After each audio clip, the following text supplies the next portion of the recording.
Good evening, everybody, and welcome to another edition of the Sports Exchange. My name is Scott Morganroth, along with Stuart Hack, and we welcome Jeff Pearlman to the broadcast. And Jeff, how are you tonight? I'm doing okay. I mean, 2020 is a crappy year, but I'm trying my best. Yeah, 2020 is anything but that. Vision-wise, it's good. Year-wise, it's not. Stuart, how you doing? I'm doing well considering it's 2020. Yeah, we have a unanimous here for all the wrong reasons. So, anyways, Jeff, I understand you have a book out there called Ring Circus. Why don't you give us a little bit of an overview of what it's about? Well, it's about the Shaq Kobe years of the Los Angeles Lakers Dynasty from 1996 to '04. So from the rise to the addition of Phil Jackson as the head coach to the back-to-back titles, and then sort of the demise and the dissolving of it and the banishment of Shaq to Miami. So kind of chronicles that entire era. What made you decide to write a book about this particular dynasty or this particular team? I'm a big fan of characters, of large figures, of people who can carry a narrative. And I just thought it's not that often you get three iconic sports figures in one thing. And yet Shaq, Kobe, Phil, all in this one tight arena. I thought it really made for a good. I'd written a book years ago called Showtime about the 1980s Lakers. And the organization is really interesting. Lakers are, they're there with the Yankees, and the Dallas Cowboys is kind of the larger than large organizations. And I just thought, it made for a really ripe and rich narrative. Do you think in 10 years you'll be writing a book on the LeBron Lakers? Certainly possible. Or a LeBron biography would be great. It's certainly possible. You never know. Maybe. They'll probably win this year. How interesting enough is it that we're all wearing baseball hats in the game one of the NBA Finals between the Miami Heat and the Lakers takes place in just a couple of hours from now. So the irony of baseball hat talking basketball, my goodness. Stuart, right. I can't remember the last time we ever spoke about basketball, if I do. I don't know. It's been a while, but we can talk about baseball if you want. Well, we'll get to that maybe a little bit later because you've written your share of books about baseball as well and football. Mm-hmm. So Ring Circus, Kobe, Shaq, and Phil, were you able to interview the three of them? I got two of the three. I got Phil for many hours, and I got Kobe. I got Shaq for about an hour and 20 minutes in Atlanta. So 2 out of the 3. And I did it all before Kobe died. I just wasn't able to get Kobe. He just didn't participate. Now, was there any thought of delaying the release of this book because of his recent death, Kobe's recent death? No, we obviously talked about it, I guess. So, yeah, we talked about it. I just thought, and for wrong or right, I don't know, it ended up coming out 8 months after he passed. And people always say, like, you need more time. But I didn't really know what more time meant. Like, how many, is a year the right amount of time? Is 2 years? Is 6 months? I kind of felt 8 months, okay, a decent amount of time. Whether I'm right or wrong, that's kind of how I felt. How many people did you talk to total for this book? About 300. Wow. Were there any that stood out one way or another? Phil Jackson gave me 8 hours driving around Montana, which is kind of amazing. Really? Shaq was fantastic. Just really funny, really nice, really lively.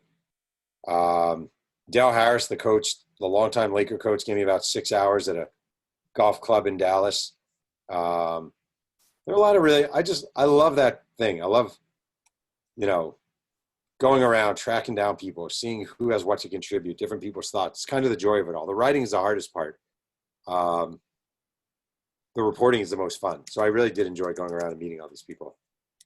Now, I think I heard you tell a story about you interviewing J.R. Ryder. I did interview J.R. Ryder. Do you remember J.R. Ryder? Yeah, I do. Yeah, I knocked on his door. I randomly showed up at his house in Arizona. He did not know I was coming. I didn't have a phone number, just an address. He was not happy to see me at all. And I thought he was going to punch me in the head, but he actually ended up giving me a 2-hour interview. So I've had a lot of history. I've had a long history of knocking on doors. It's always one of the scariest things to do. And then usually, not always, usually it works out okay. Because I remember you said you did that for the USFL book, where there was some of your interviews there, you would randomly just knock on doors. And I think there was one you said you took your son on a road trip. Yeah, we went to find former Los Angeles Express defensive lineman Greg Fields. And my son at the time was probably 10. We walked all over San Francisco. I had this one address. We decided we'd make it a day.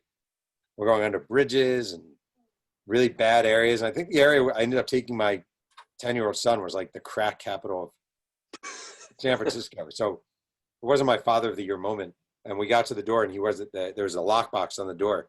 Then later that night, I wound up at his sister's house and she gave me his number and I ended up talking to him. So I enjoy the track. Like the pursuit is one of my favorite things. It's like, it feels very detective-ish, you know? I think we're going to be looking forward to reading your son's book in a number of years. Yeah, he'll probably written from years and years of therapy. What was Del Harris like, Jeff? Very nice, very conservative, sort of socially. Right. Every way you can think conservative, not just politically, but kind of socially. And the thing that players didn't like about him was he talked too much. He talked and talked and talked and talked and talked and talked and talked and wouldn't be quiet. And it drove the players crazy. He's a really, really nice human being. You would trust him a million ways over to whatever. You know, he's just a nice, steadfast guy. He's a vastly underrated basketball coach. I think he's a great basketball coach. He just talked too much, and players tuned him out after a while. But I really liked him. What about Pat Riley? You ever have any dealings with him? I did a book about Showtime. He wouldn't talk. So I've not actually had, yeah. Wow. What kind of teammate was Kobe during that time? Kind of crappy. You know, he became better as he got older, but he was pretty self-absorbed and didn't want to be a part of it. Wasn't looking to be buddy buddies. I can't say crappy. I mean, he always played hard. He practiced hard. He went at it hard. He was never taking a day off, you know, everything. He wasn't great. Like if a bunch of guys are going out to dinner, nah. A bunch of guys are going to a movie, nah.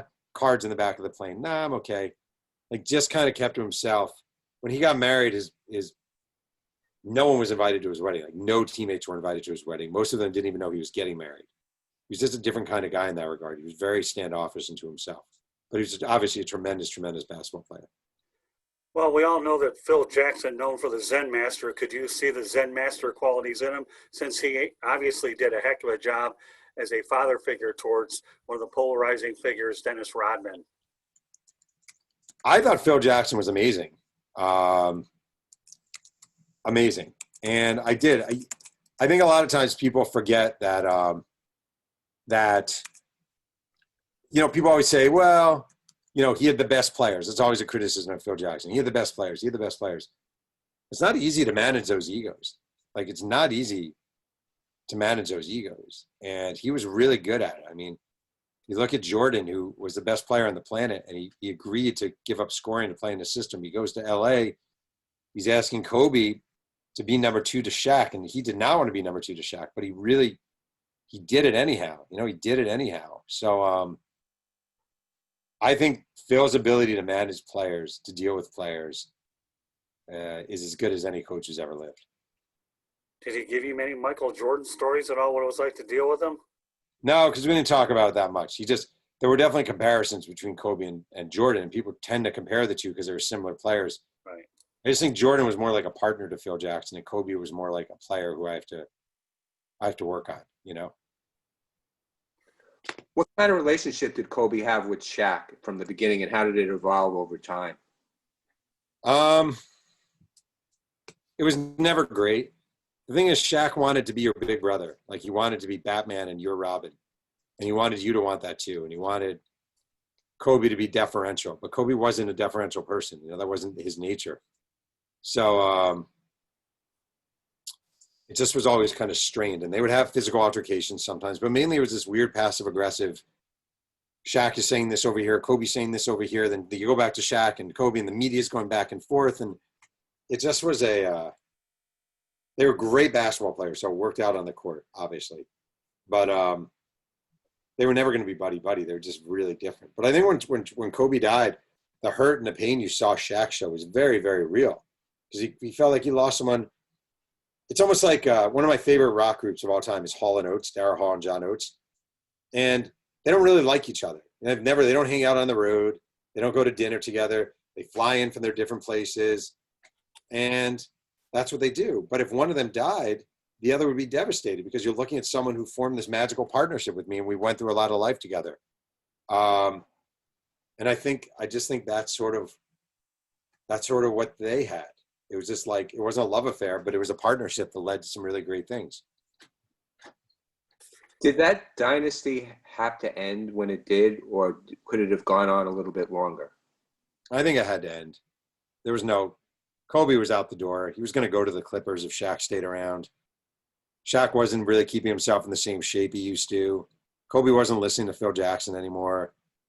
After they lost to Detroit, Kobe said to one of his teammates, "There's no way I'm ever playing with that MFer again. Like, I'm done with him." It was just over. So people are like, "Oh, what could have been?"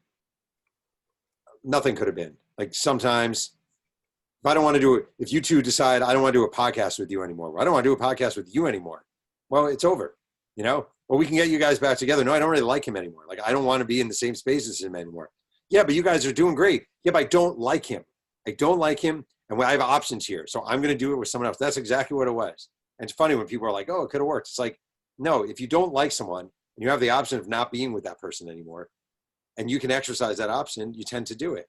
So it wasn't going to, it's like I wrote a book about the 86 Mets, and people would be like, "How many more World Series could they have won?" I was like, 0, because Dwight Gooden and Darryl Strawberry were addicted to cocaine. Gary Carter's knees were shot, and Keith Hernandez was getting older. Like, you can't, you know what I mean? Like, there are just some things that you can't change.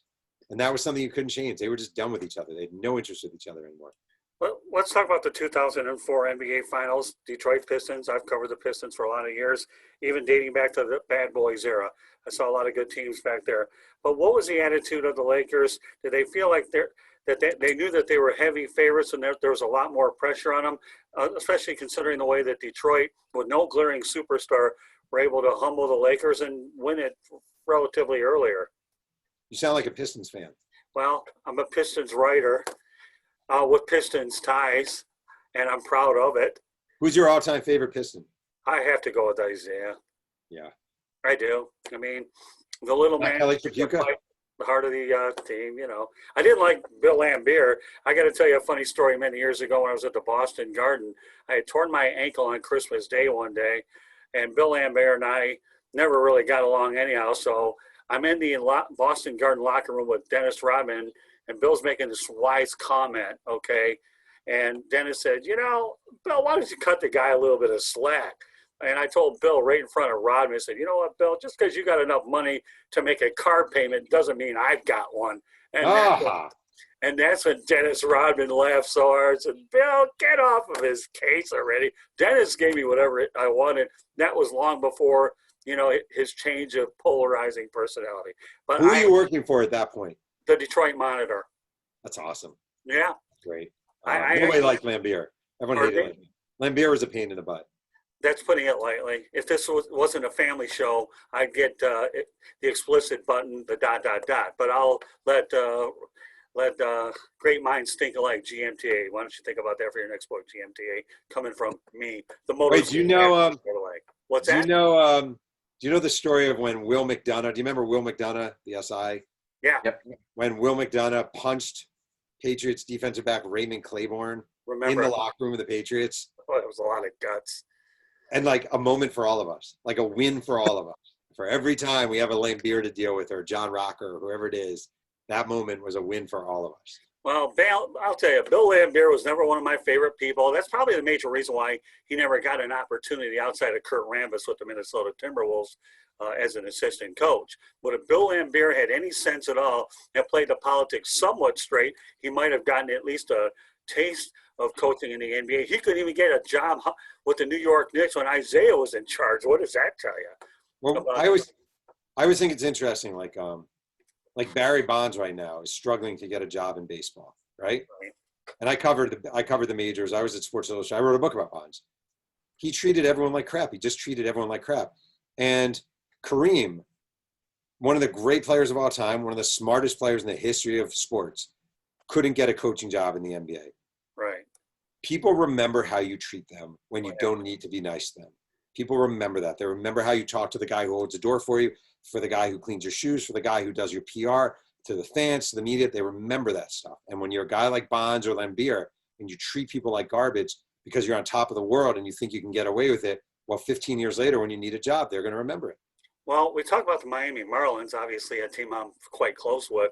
And I was at the 2003 playoffs when the Giants lost to the Marlins. I happened to get there in the fourth inning. I didn't even know I had credentials. The Marlins went on to win that game. There was a collision at the plate with Pudge Rodriguez. I could have gone on there and talked to Bonds, but I didn't want nothing to do with him, Jeff, because of what you said. Why would I want to deal with a prick like this?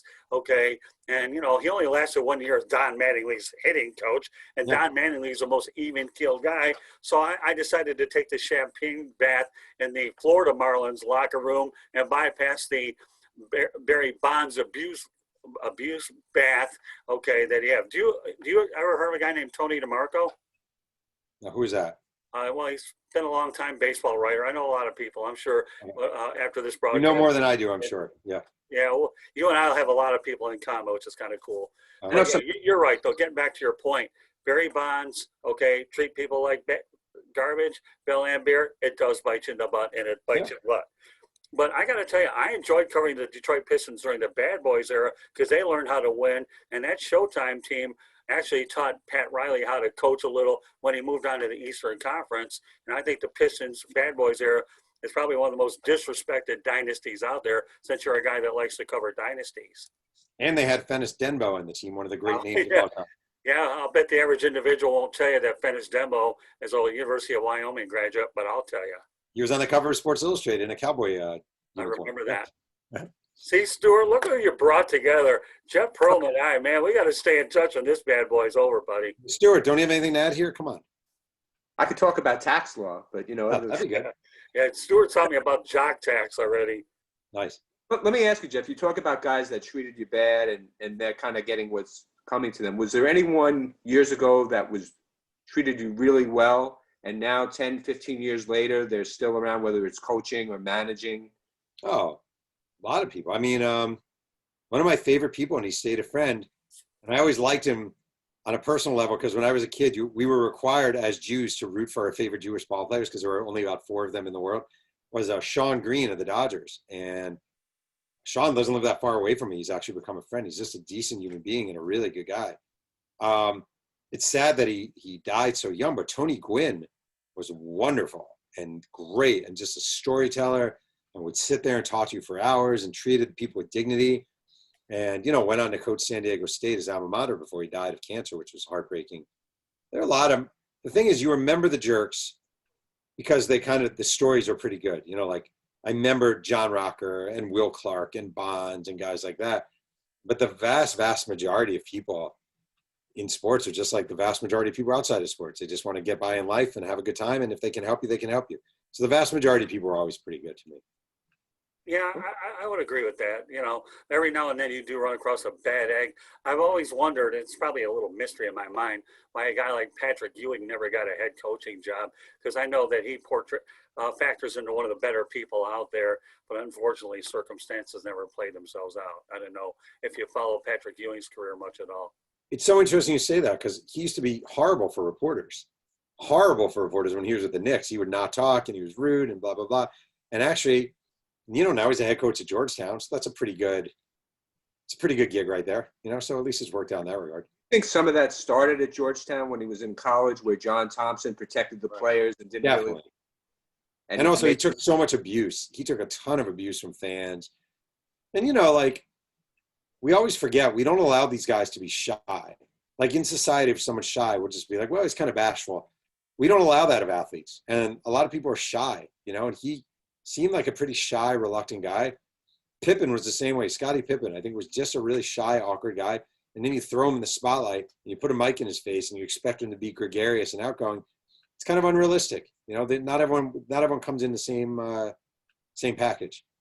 You talk about going full circle, though. 1982, I went with a friend of mine in New Orleans and saw the Final Four with Michael Jordan, Dean Smith. I was up in the nosebleed over at the New Orleans Superdome. But later on down the line, though, Jeff, I would end up coming in contact with Gary Bender, and who was at that time the play-by-play guy for CBS and called that game. It was really neat how, you come see some of these guys back then, but then you bring it all together as you're in the profession a long time. And being in the industry like we are, we certainly don't have any short stories, even though I haven't written my first book yet. I'm looking for my first book, and God only knows when it'll take me to get around doing it. But it is funny. It is funny how it kind of reminds me when you move somewhere. Like I moved to California 6 years ago, and every year I'll be driving around, and all of a sudden it clicks. Oh, I took this street and I ended up here, and I know where I am here. It's just like directions click, and all of a sudden you're like, oh, I get it. It's the same with like when you work long enough in an industry like media or sports, where all of a sudden you're like, oh, this guy knows this guy, and this guy knows this guy, and they were all together, and he was covering the Pistons when Fennis Denbo was there, and Fennis Denbo went to Wyoming, and I know the SID at Wyoming, and here we are, and here we are. It's funny how it's just this one big incestuous world of sports and sports media, where we all know each other. We're all 1 degree of separation from each other. Well, I wrote a story today, actually, that'll be on the South Florida Tribune later. And what that talks about is, when we cover games, you meet new colleagues, and if somebody passes away, you feel like you kind of know them a little, because as big as our world is, it's a real small world, if you know what I'm coming from. And, it's always like to meet the old guys, the new ones. And yet at some point, you never know, like if you lost touch with them 10 years ago, it's like and then you catch up with them. It's like, it's like you've talked to them yesterday. Well, we're all kind of in the same fraternity. Yeah, we are. Like we're all in the same fraternity. We've all, like, you have Bill Lambier, I have John Rocker, someone else has this, someone else has this. So we all have our war stories, and we all have our, oh, it's a great press box, the blah, blah, blah, or the ice cream in Dodger Stadium is great. Oh, really? You should try the so-and-so. Like, we all have that. So we're basically like all on each other's roadmaps, which is kind of cool. Now, as a coach, okay, can you only imagine what practices would have been with Shaquille O'Neal, Kobe Bryant, and Phil Jackson, as I had to do it with Chuck Daly, and the fact that these guys had to earn their minutes based on what they did. Chuck Daly used to use the practice as a way to divvy up the minutes. So what were practices like during that era with those three guys? Intense, oftentimes intense. I mean, Kobe kind of dictated the intensity of practice because he would not go easy on people. So in those games, if you're guarding Kobe Bryant, whoever you are, he's coming right at you hard. And that set a lot of the tone. I don't think teams in the late 90s, early 2000s practiced in the same way that the sort of the era of the Pistons or Showtime Lakers did, where in a way you were fighting for a position. Like, I don't think coaches used practice to gauge where you were in games, as far as game ready as much. I think they were more for staying in shape. But I think for that era, I think the Laker practices, largely because of Kobe, were more intense than other teams. Now, I mentioned this a little bit earlier. I just want to get clarity on this, okay? But, do you feel that Phil Jackson has lived up to the name Zen Master, which is what his nickname is? Sure. I mean, it's all kind of goofy, right? Like, it's all a little goofy. Exactly. But I think he's a great coach. I think he's a great coach. I think it's all kind of goofy, though. Like, he would hand out books to the players. Like, here's what the vast majority of players did with these books. Oh, thanks, Phil. It's not like they were like, right. You know what I mean? Like, oh, that's great. Or like they'd meditate and like, all right, we're all going to sit here and we're going to, I talk to players about it. Most of them are thinking, oh man, I hope I get laid tonight. Or, oh man, I can't wait to have the seafood at so-and-so. Or, like you're supposed to be in your Zen place. Right. A lot of it, but the intent was good. And even if you were sitting still for a few minutes and you were thinking about whatever, the blonde you met at some club or what movie's coming out or what, whatever, like that's fine. Like he was into stillness and taking moments and being contemplative. So I think other coaches definitely thought it was a little gimmicky at times. I think some of his players probably thought it was a little goofy at times. But yeah, he was authentic and he meant it. He certainly meant it. Did he ever give books to members of the media? He didn't give one to me. I don't know of any reporters he gave one. I gave him a book. In fact, Weird USA, he emailed me today, and it's not like we're email buddies, but I gave him one of my favorite books, which I highly recommend, is a book by Pat Jordan called A False Spring. It's a baseball book. It's my favorite sports book of all time. And I gave it to him, and he emailed me today randomly and said, what was the name of that book you gave me? And I was like, it was A False Spring. So I gave him a book. What I find interesting a lot of times when you deal with an iconic coach is, especially like Jackson, how he's able to blend the egos of Jackson, Bryant, and O'Neal, because what you have are three massive egos in one locker room, and any great coach has that task of doing it, especially knowing that Chuck Daly had to deal with the dream team with all those personalities. Well, how do you think he handled being able to blend all those egos in one, trying to keep them as a collective unit, knowing what the real goal was is to win that championship? I mean, he did a few things really well. Number one, he wasn't overly intrusive. And if you look at that locker room during those years, they always had, like, you look at those Laker teams outside of Shaq and Kobe, it's not like, man, those teams were loaded with talent. Like, it's not like, look at those, like when Magic and Kareem were rolling in the 80s, right? You had Jamal Wilkes, you had Norm Nixon, you had Byron Scott, you had Michael Cooper, you had Michael Thompson, you had James Worthy. Like, it was a who's who of really, really good NBA players. Right. You look at these teams, it's Rick Fox, it's Robert Horry, it's Horace Grant, it's Brian Shaw, it's Derek Fisher. Like, they were every other team's kind of seventh and eighth men, and they were a little long in the tooth. Most of them were 31, 32. They were no longer 25, 26.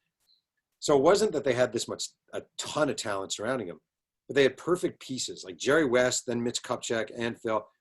They built these teams really well, because it's not just having the best players, it's having the right pieces. And he had a lot of clubhouse or locker room sheriffs. Like Brian Shaw was a locker room sheriff. Rick Fox was a locker room sheriff. And if you have mature leaders in your locker room, you don't really need to always be inside there. So he was very, very smart about who he trusted and how he used them. Yeah, we had that in Detroit when you had Isaiah Thomas and Bill Laimbeer policing the locker room when they acquired Mark Aguirre and shipped Adrian Dantley there. They let Mark Aguirre know that who was really in charge, whatever your track record was, isn't going to be. So you had your built-in robo-cop, so to speak, in there. If I'm looking at your shirt correctly, is that an old Tampa Bay Buccaneers throwback? Come up there and show it to us. I got to. No, wait, it's not what you think. It is an old school Buccaneers throwback. It is Tom Brady's head under the hat. Oh, wow, it is. Oh, yeah. Well, I didn't know if that was the 2020 vision coming out of my eyes here, or the 2040 vision that makes it look like my glasses are any better. Yeah, it does show a little Tom. Where did you come up with that thing? So I saw, I've been low on shirts lately, and the pandemic has kind of had me longing for shirts. And I saw Brett Favre was at a Buccaneers game wearing this shirt, and I found it online. I just really liked it. And I love their old logo. And I wish the Buccaneers were wearing their old uniforms, because they're the greatest old uniforms ever. Yeah. So that's all. Well, here's what I'm wearing. Okay, not quite as big as yours, but Conference USA football, folks. Very nice. Air Florida Atlantic University territory. But let me test you. If I tell you guys my college nickname is the Blue Hens, can you tell me where I went to college? Delaware. Very nice. I'm good. The wing tee. They used to run the wing tee off. They used to run the wing tee with Tubby Raymond. Don't they copy the Wolverines maize and blue type of thing? I remember going out to I actually visited the University of Delaware campus a while back when I was in the area, but the Blue Hens. Blue Hens. You got nice it. Job. The Motor City Mad Mouth. So when I send you that friend, Scott Morgan about the Motor City Mad Mouth, remember me as the guy that knew who the Delaware Blue Hens are. I will indeed. You got my word. That's what it's all about. But yeah, it's so when you talk about this dynasty, and we talk about the 2004 matchup with the Pistons, and they added Karl Malone, who actually went there to try to get a ring. What was it like having Malone there searching for that ring with a group as strong as this one?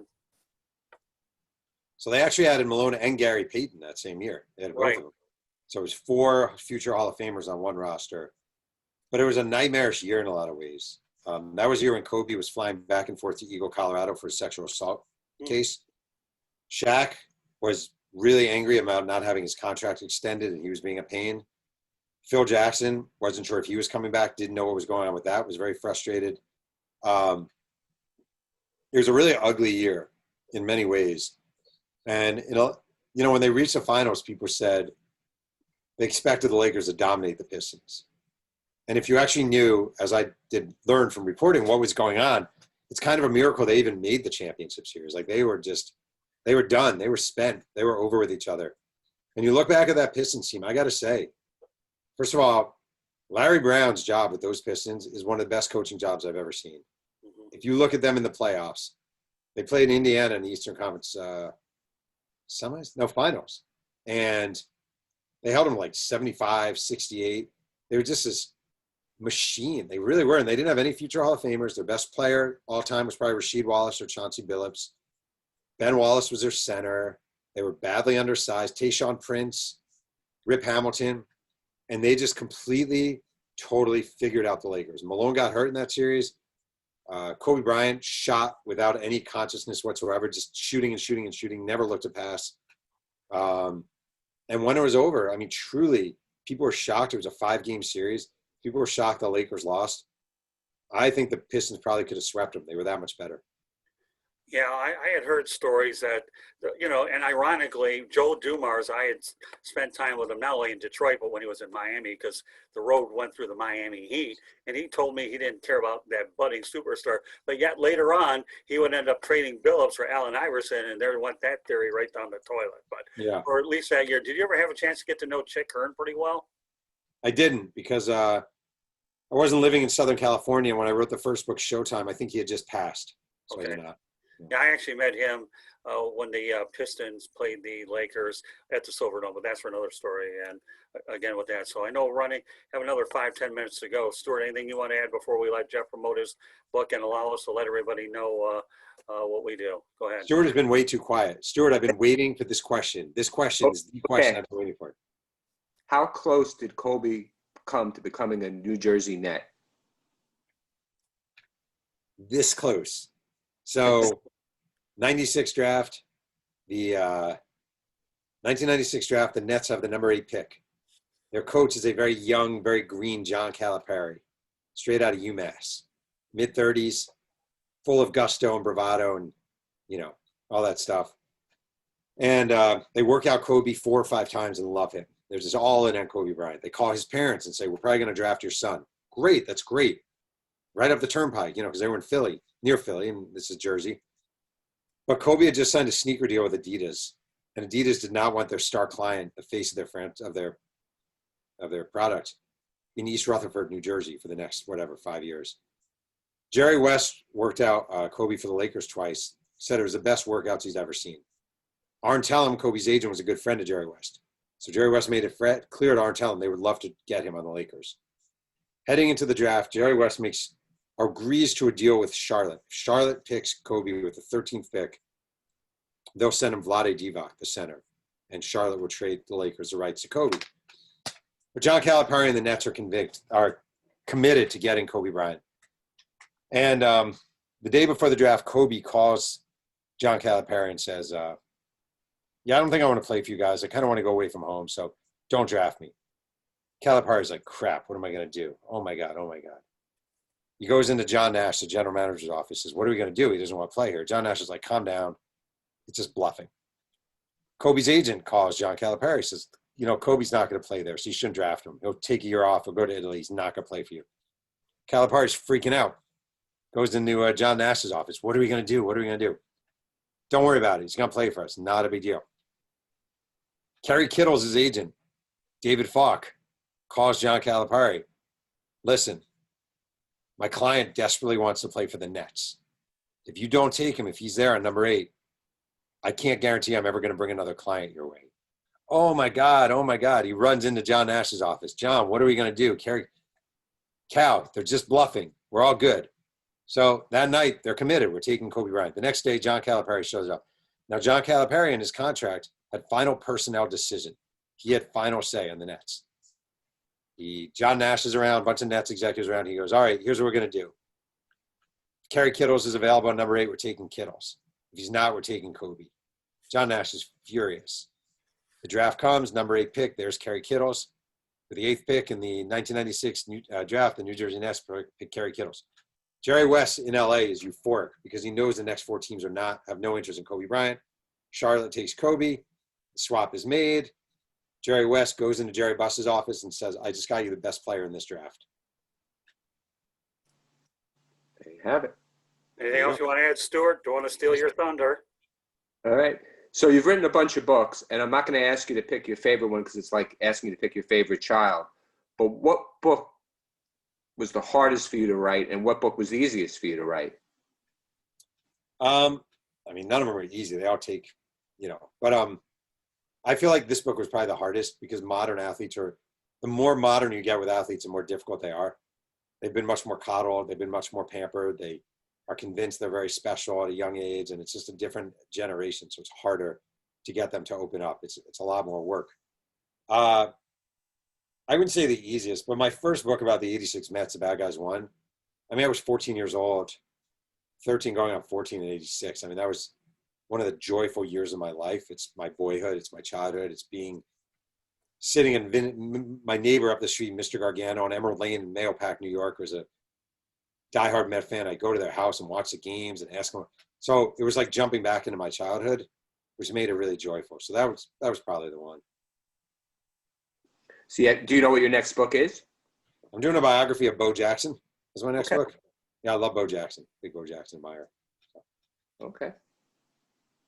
Sounds good. Because I remember when we did the USFL book, you mentioned the Laker book coming up. When you guys are always getting the scoop what the next book is. So Bo Jackson is the next. Do you have a title? I do not. Do you have a title? You got a title for me? I would love to. I mean, I guess it's obvious everyone knows Bo or. Yeah. I will tell you. Wait, I got it. Hips don't lie. Oh, very nice. How about Hips Do Die? There you go. Yep. Let me tell you, of all the athletes I've ever gotten to enjoy over the years, I love Bo Jackson. When he did, I know about the story leading out of the Buccaneers to where he ended up going. Bo Jackson to me is unbelievable. And another thing that you said, Jeff, that really I can relate to, you're right. I love the old school athlete. Now I struggle with today's athlete. I really do. Because back in the day, you could get more out of them now. They're protected by PR guys. And of course, social media, they're more threatened by it. So I can appreciate everything you're saying, even dealing with them as I often do. Anything else you want to add, Stuart, at all that we have or haven't covered? I think we've covered just about everything. All right. So with that said, Jeff, why don't you go ahead and let people know how they get a hold of you? Then we'll go ahead and I'll give them everybody out here our contact information as well. Jeff, we really appreciate you being on the Sports Exchange. It's really been a lot of fun talking basketball with you, which is a nice change of pace, especially with something that I can really relate to based on where you've gone. It really is really refreshing. It really is. And I'm really delighted that you agreed to come on the Sports Exchange tonight. So Jeff, take it away. Let everybody know how they get a hold of you and how they can obtain your book. I do want to say, first of all, I think you've inspired me that my next book will no longer be Bo Jackson. It will be the Fennis Denbo biography that the world has been waiting for. Is that right? Can I write the forward on it? Please do. Please do. Yeah. But then I'll tell you what, I'll devote a hashtag here for this broadcast, Fennis Dembo, to inspire you to write the book. And I'll make sure that we got the Wyoming Cowboys. I might even tag this broadcast Delaware Blue Hens just for you. I appreciate that. I don't know if you heard last night during the debate, I'm not getting political, but Trump said to Joe Biden, you finished last in your class at Delaware State. Joe Biden did not go to Delaware State. He went to the University of Delaware. There were 2 colleges in Delaware.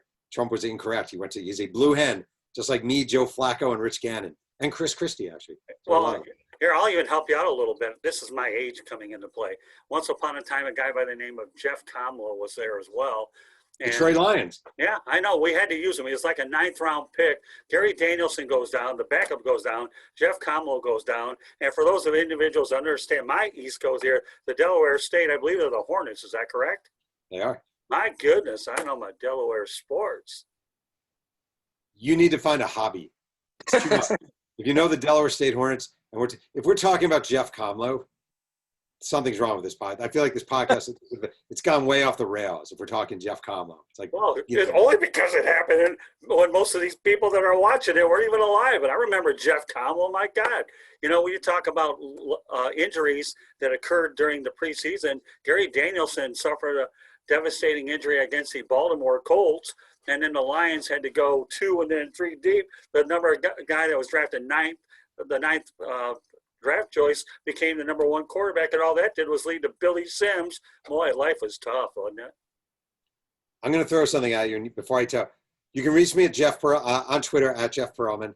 the best way to reach me. Book is available everywhere. Where did Eric Hipple go to college? Utah State. Oh, jeez. That is amazing. Did you think and you know what? I had him on a broadcast too. I actually saw him over at the Super Bowl. That is amazing. That is amazing. The Really? fact that you got Jeff Comlo and Eric Hipple, you're the champ. Well, no, you are, because you agreed to come on this broadcast. All I have is just a complimentary piece of this whole thing. That's a good Yeah. point. That's a good point. You'll remember the Motor City Mad Mouth. And I'm not beating you up, because that's what I go by nowadays when I'm on the broadcast. Not that you'd have a hard time figuring out. I'm not the LA Motor Mouth, obviously, because we talked over the Michigan stuff. So with that said, okay, so once again, Jeff, go ahead and let everybody know how to get your book, and then Stuart, you can give your information without the jock tax reference, and I'll go ahead and give up everybody mine. My book is available everywhere. It's called Ring Circus, about the Shaq Kobe Lakers, and you can follow me on Twitter at Jeff Pearlman. And we have a Ring Circus here tonight with Jeff, Stuart, and myself, only our version of it. Go ahead, Stuart. So I'm Stuart Hack. I am the owner of Hack Tax and Accounting Services, a firm in Wellington, Florida, Palm Beach County, where we've developed a pretty big tax dynasty, almost 3 rings, 3 tax returns. You can reach me, 561-214-6171, or www.hacktaxandaccounting.com. Now, as for me, okay, you can hear this broadcast on Apple Podcasts, Spreaker, Spotify, iHeartRadio, Google Podcasts, wherever you get your podcasts. You can also follow us on Twitter at Tribune South. You can find us on Facebook and Instagram, South Florida Tribune. This broadcast will be on our South Florida Tribune YouTube channel. For those of you who haven't subscribed to the South Florida Tribune YouTube channel, now would be a good time, because we bring people like Jeff Pearlman on the broadcast. Our website's www.southfloridatribune.com.